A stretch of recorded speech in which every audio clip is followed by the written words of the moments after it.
The farmer was kicked out of a bank branch.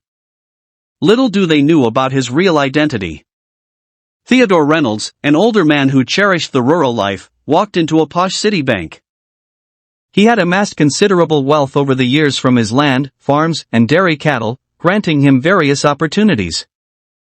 Yet, he held no sympathy for the trappings that money could buy, such as luxury cars, extravagant watches, or opulent mansions. The bustling cityscape held little appeal for him. Known as Theo among those close to him, he was the son of farming parents who started by tilling a small plot of land to harvest beans and corn, which they then sold in the local market. Tragedy befell the Reynolds farm one night when a group of robbers breached the fence and aggressively entered their home. And in demanding the earnings from that season's corn and bean harvest, the robbers targeted the family due to the substantial size of their property. Theo's father attempted to resist, striking one of the robbers, but was fatally shot when pursuing another.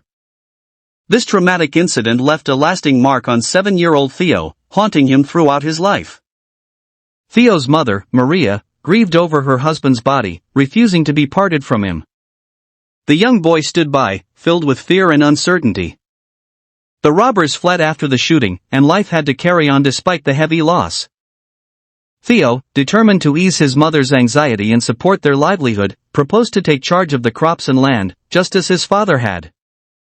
That year's harvest had been one of the weakest in recent memory, and she lacked expertise in many aspects of ranching without her husband's guidance.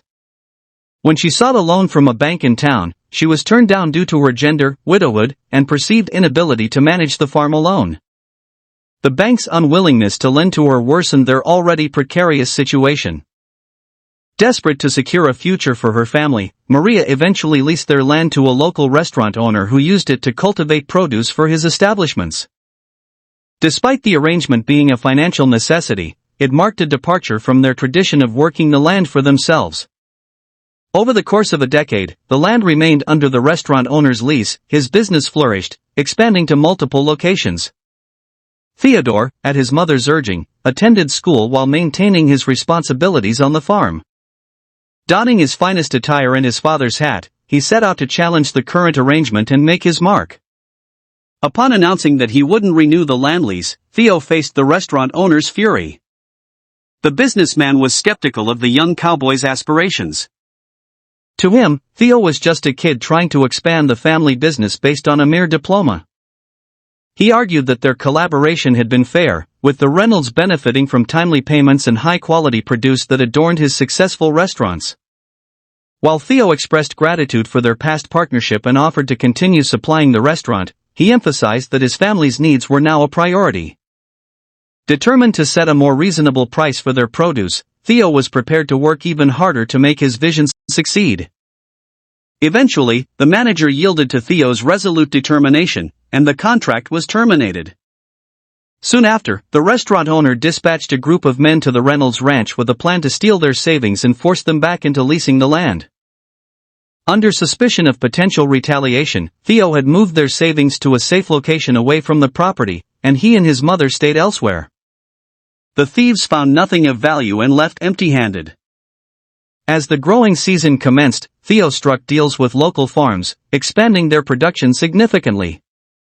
Favorable weather led to exceptional crop yields, resulting in 3 times the previous earnings from the restaurant owner. With ambitious plans, Theo sought a bank loan to further his goals, but he was once again denied due to his age. This rejection fueled his determination to establish his own bank in the future and support other small farmers. With the well-being of his family in mind, Theo decided to relocate to provide greater comfort and less disruption. They journeyed to the state capital and purchased a pickup truck with a substantial amount of cash. However, there was a humorous twist when Theo realized he didn't know how to drive. Thankfully, a helpful salesman guided them during their stay in the city. Theo's decision to negotiate with the bank surprised everyone, leading to an unexpected encounter at the bank where he was mistaken for an outsider.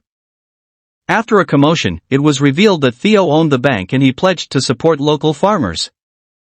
He ensured fair treatment for rural customers, achieving his mission and honoring his father's legacy.